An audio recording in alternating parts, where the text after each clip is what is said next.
Hi friends, నేను మీ Shravani. Welcome to Shravani Simha vlogs. అందరూ ఎలా ఉన్నారండి? ఇవాళ అయితే నిమ్మకాయ ఊరగాయ తోటి మీ ముందుకు వచ్చేస్తానండి. ఇవాళ వీడియోనైతే ఎండింగ్ వరకు చూసేయండి, స్కిప్ చేయకుండా. లైక్ చేయడం మాత్రం అస్సలు మర్చిపోకండి. ఫస్ట్ లైక్ చేసేసి వీడియోనైతే కంటిన్యూ చేసేసేయండి. నిమ్మకాయ ఊరగాయ పెట్టుకోవాలి అని ఆలోచిస్తున్నారా? పర్ఫెక్ట్ సీజన్ అండి. ఇప్పుడే మనకి నిమ్మకాయ ఊరగాయ ఇష్టం ఉన్న వాళ్ళు, అరే మాకు మీ సొంత సంస్థలతో పెట్టుకోండి, ఆ టేస్టే వేరనమాట. పక్కా కొలతలతోటి సంవత్సరం నిలువ ఉన్న చెడిపోకుండా ఉండే విధంగా నేనైతే ఈ ఊరగాయని అనేసి పెట్టానమాట. మీరైతే ఎండింగ్ వరకు చూసేయండి. అసలు చూస్తూ ఉంటేనే నోరు ఊరిపోతుంది అనమాట, నోట్లో లాలాజలము. అంత బాగుంటుంది అనమాట. నిమ్మకాయ ఊరగాయ ఇష్టం ఉన్న వాళ్ళు డెఫినెట్ గా ఇదే విధంగా ట్రై చేయండి. చాలా బాగుంటుందండి. నేనైతే పెట్టి ఆల్రెడీ ఒక 10 days అయింది. ఇంకా వీడియోనైతే చూసేద్దాం ఎండింగ్ వరకు. చూడండి, ముక్కకి ఇట్లా మంచి జ్యూసీగా గ్రేవీగా రావాలంటే నేను చెప్పే విధంగా ట్రై చేయండి. వేడి అన్నంలో కానీ పెరుగన్నంలోకి నంచుకునే దానికి కానీ చాలా బాగుంటుంది నిమ్మకాయ ఊరగాయ. మా పిల్లలకి కూడా చాలా ఇష్టము, అందుకే నేను నిమ్మకాయ ఊరగాయ అనేది పెట్టాను. ఇప్పుడు చలికాలంలో నిమ్మకాయలు బాగా ఫ్రెష్గా పెద్దగా బాగా దొరుకుతాయి కదా, జ్యూసీగా. అందుకని ఒక 100 నిమ్మకాయలు తీసుకున్నాం అనుకోండి. 100 నిమ్మకాయలకి మనం 70 నిమ్మకాయలు అలాగే పెట్టి ముక్కలు కట్ చేసి ఒక 30 నిమ్మకాయలు మటుకు రసం పిండేసి వేయాలండి. రసం పిండేసి ఆ తొక్కలతో సహా వేయాలి. ఫస్ట్ అయితే మనం ఫ్రెష్గా నిమ్మకాయలు అనేసి తీసుకొచ్చామన్నమాట. ఈ నిమ్మకాయలు అన్నింటినీ కూడా లెమన్స్ ని చక్కగా వాటర్లో వేసి ఆ మురికంతా కడిగి ఇట్లా ఒక క్లాత్ మీద వేసేసి అస్సలు తడి లేకుండా చక్కగా తుడిచి నిమ్మకాయలు అనేవి ముక్కలుగా మనం కట్ చేసుకున్నాము. చూడండి, అస్సలు చేతులు కానీ చాలా హైజీన్ గా చేయాలి, అప్పుడే ఊరగాయ అనేది చెడిపోకుండా ఉంటుంది అనమాట. చూడండి, నేను ఎన్ని నిమ్మకాయలు తీసుకొచ్చానో. ఇట్లా నిమ్మకాయలన్నీ కూడా చక్కగా బాగా కడగాలి. కడిగేసి ఇట్లా ఒక క్లాత్ మీద వేసి ఆరబెట్టేసి ఆ తర్వాత కట్ చేసే ముందు మళ్ళీ ఒకసారి తుడుచుకొని నీట్గా తడి లేకుండా శుభ్రమైన పాత్రలలో, అలాగే ప్లాస్టిక్ దాంట్లోనే పెట్టాలండి. నిమ్మకాయ ఊరగాయ అనేది సంవత్సరం పాటు నిలువ ఉంటుంది. అద్భుతంగా అమోఘంగా ఉంటుంది. ఇదే విధంగా ట్రై చేయండి. పక్కా కొలతలతోటి చూపిస్తాను. ఇంకా చూస్తున్నారు కదా, ఒక్కొక్క నిమ్మకాయని 4 ముక్కలుగా కట్ చేసుకోవాలి. ఇట్లాగా 4 ముక్కలుగా కట్ చేసుకుంటే చాలా బాగుంటుంది. ఊరగాయ వచ్చేసి గింజలతో సహా వేసేస్తేనే మంచిదండి. ఎందుకంటే ఇంకా మనం అదంతా తీయడం అదంతా లేకుండా నిమ్మకాయని చక్కగా తుడిచేసి ఇట్లా 4 ముక్కలుగా కట్ చేసి వేసేయాలన్నమాట.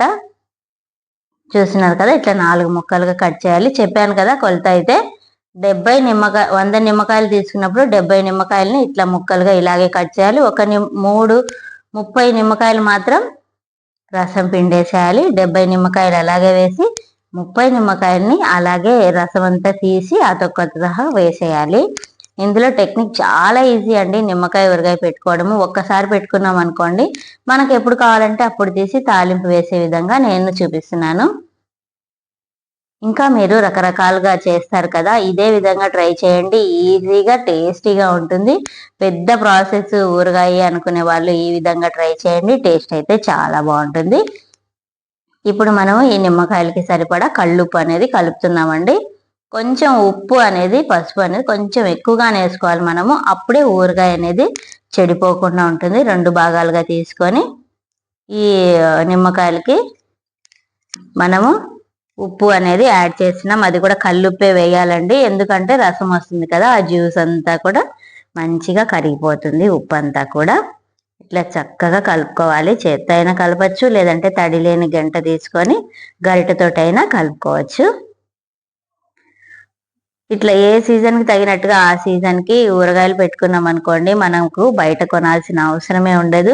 అలాగే టేస్ట్గా హైజీన్గా చేసుకుంటాం అనమాట. హైజీన్గా ఉంటే చాలా, ఎంతైనా మనం ఇంట్లో చేసుకున్న ఆ తృప్తే వేరు కదా. సంవత్సరం పాటు నిలువ ఉంటుందండి. ముక్కలు నల్లబడిపోకుండా ఉండాలంటే ఫ్రిడ్జ్లోకైనా పెట్టేసేయచ్చు ఊరిన తర్వాత.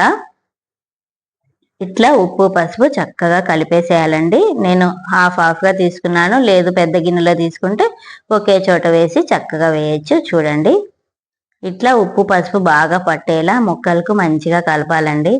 అసలు ఊరగాయలు అంటే నాకు చాలా ఇష్టం అండి. మా పిల్లలు కూడా బాగా తింటారు. చూడండి, ఇట్లా మంచిగా మనము జ్యూస్ పిండేసేయాలన్నమాట.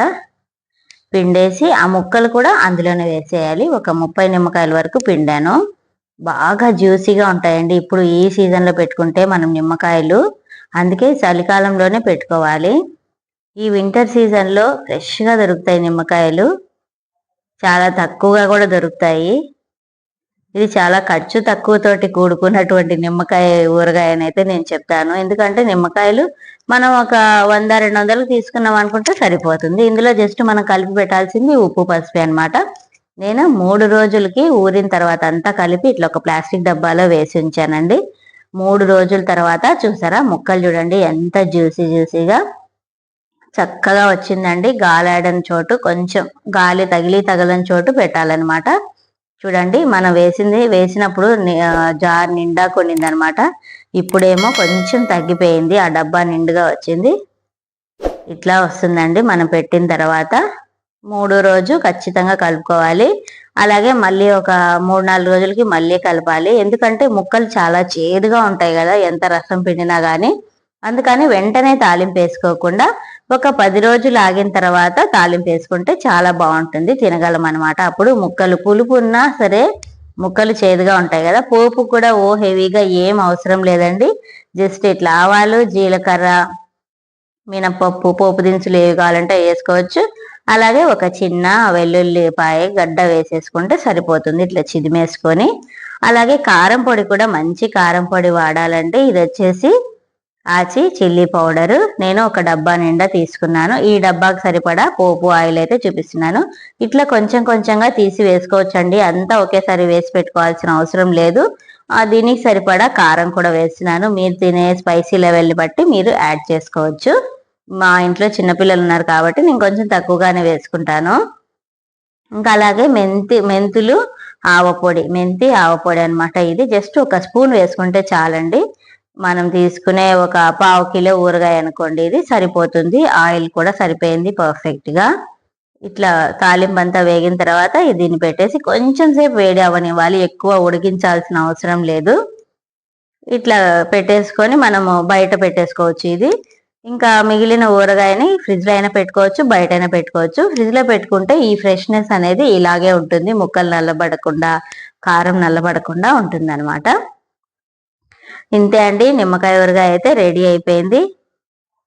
చాలా బాగుంది, చూస్తేనే అసలు నోరు ఊరిపోతుంది. వేడి వేడి అన్నంలో కానీ అలాగే పచ్చడి పెరుగన్నంలో కానీ చాలా బాగుంటుందండి టేస్ట్ అయితే.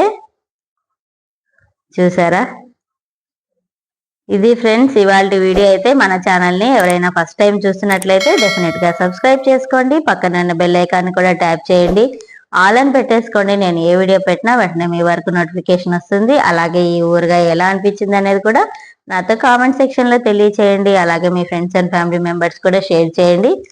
ఇదే విధంగా మన ఊరగాయ వీడియోని చూసి ఎవరైనా పెట్టుకునేటట్టుగా అయితే నాతో కామెంట్ సెక్షన్లో కూడా తెలియచేయండి.